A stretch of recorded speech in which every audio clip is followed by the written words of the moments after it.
And now for the last parenteral administration, which is the intramuscular injection. It is an introduction of medication deep into the muscle tissue where a large network of blood vessels can absorb it and quickly. So let's proceed for the general preparation.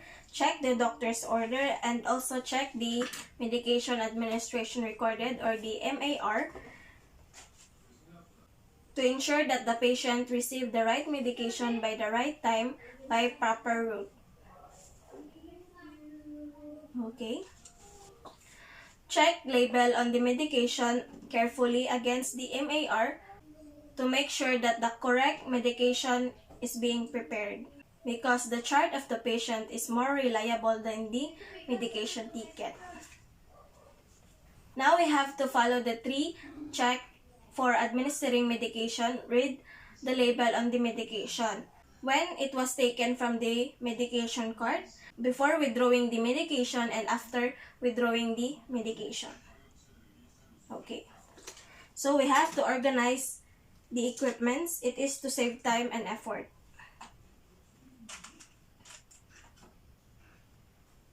Now that we are done organizing, let's perform hand hygiene and observe other appropriate infection prevention procedure. It is to deter the spread of microorganisms and as a universal precaution.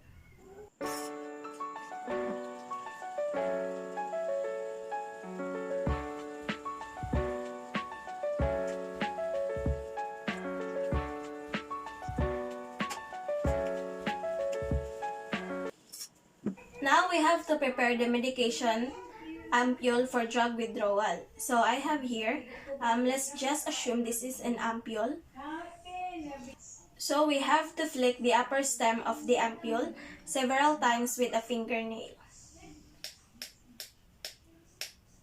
And uses an ampule opener or place a piece of sterile gauze or alcohol wipe between your thumb and the ampule neck, around the ampule neck, and break off the top of the bending it toward you to ensure that the ampule is broken away from yourself and away from the others. Okay, so places the antiseptic wipe packet over the top of the ampule before breaking off the top. Now disposes of the top of the ampule in the sharps container.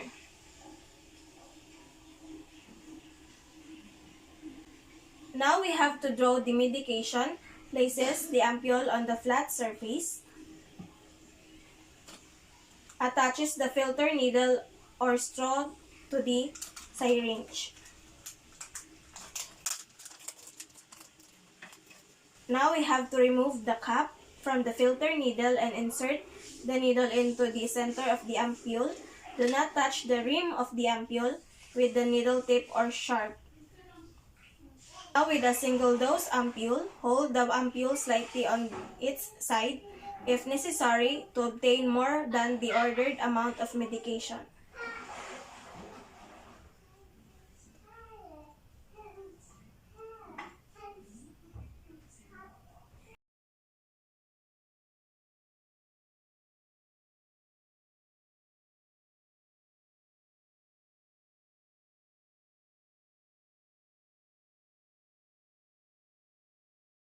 And disposes of the filter needle by placing it in a sharp container.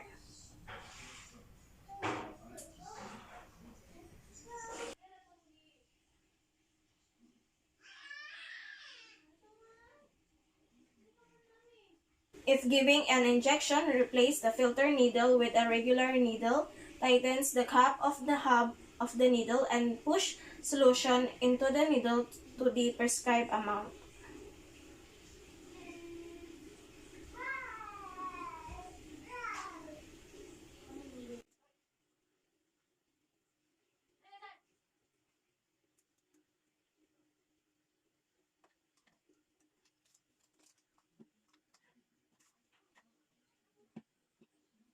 Now that we are done withdrawing the medication, let's proceed to the intramuscular injection. Provide the client's privacy by closing all the curtains and the door to enhance the patient's comfort. Okay. Prior to performing the procedure, introduce self and verify the client's identity by agency protocol. It is to gain the patient's cooperation and establish rapport with the patient. Hi ma'am, good morning. I'm Chohara, your nurse here for today. Ma'am, may I look at your wristband? Okay. Ma'am, please can you dictate your name? Okay, Kate Quaton, and your birthday? April 18, 1999. Okay po. Assess the client in a supine, lateral, prone, or setting position, depending on the chosen site. Since our target muscle is the gluteus medius or the ventrogluteal site, have the client in a supine position with the knees slightly flexed. Okay, ma'am, maghigda ta ma'am kay ang atuhang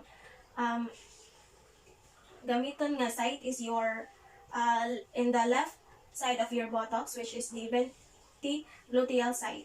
Now that our patient is in a supine position with the knees slightly flexed, obtain assistance in uncooperative client if necessary. This prevents injury due to sudden movement after needle insertion.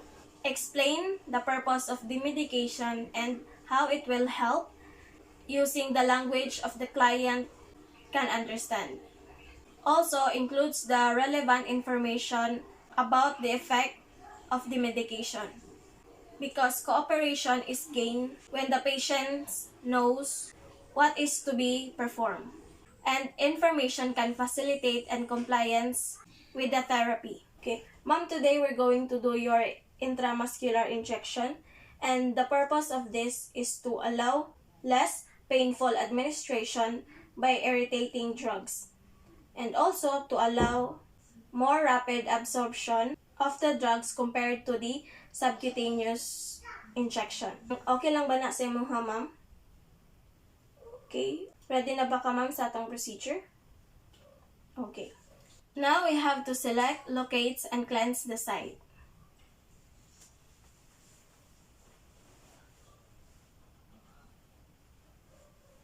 Select a site free of skin lesions, tenderness, swelling, hardness, or localized inflammation, and one that has not been used frequently. So the site where a skin appears to be healthy and free from irritation and inflammation reduces the discomfort of injection.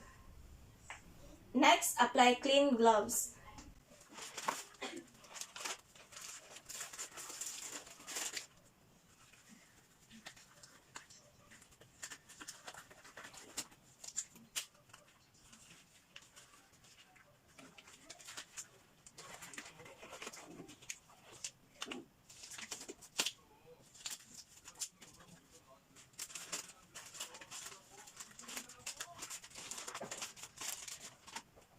Clean the site with an antiseptic swab using the circular motion outward.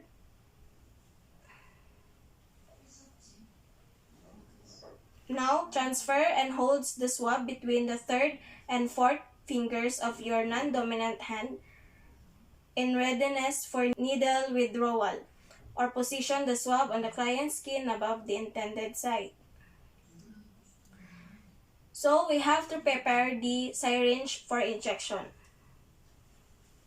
Now, remove the needle cover and disregard without contaminating the needle. If using a pre-filled unit dose medication, take cautions to avoid dripping medication on the needle prior to injection. If this does occur, wipe the medication off the needle with an sterile gauze.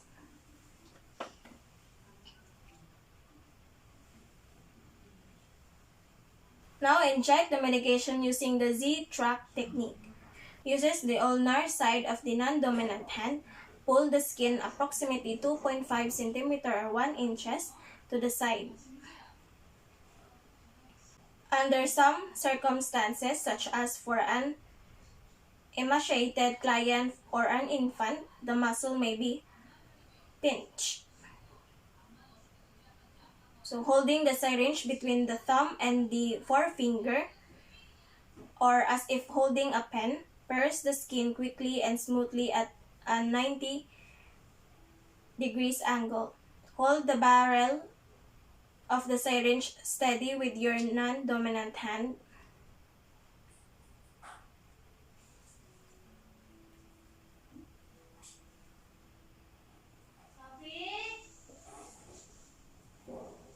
Aspirate for 5 to 10 seconds.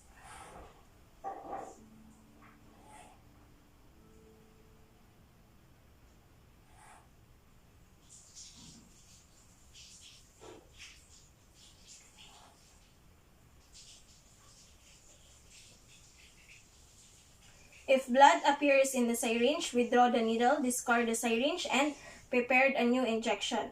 So since there's no blood, inject the medication steadily and slowly, approximately 10 seconds per ml, while holding the syringe steady if using the ventrogluteal site. After injection, wait 10 seconds if using the ventrogluteal site.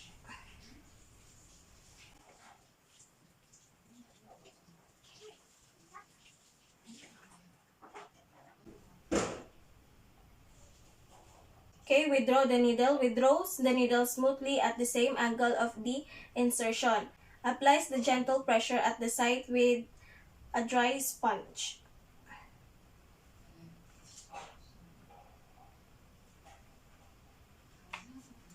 It is not necessary to massage the area at the site of injection.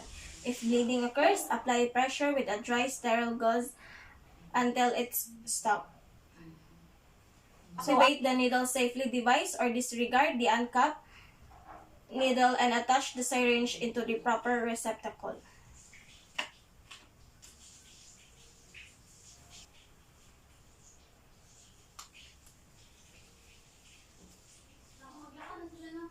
Now, removes and disregard gloves and perform hand hygiene. It is to deter the spread of microorganisms and as universal precaution.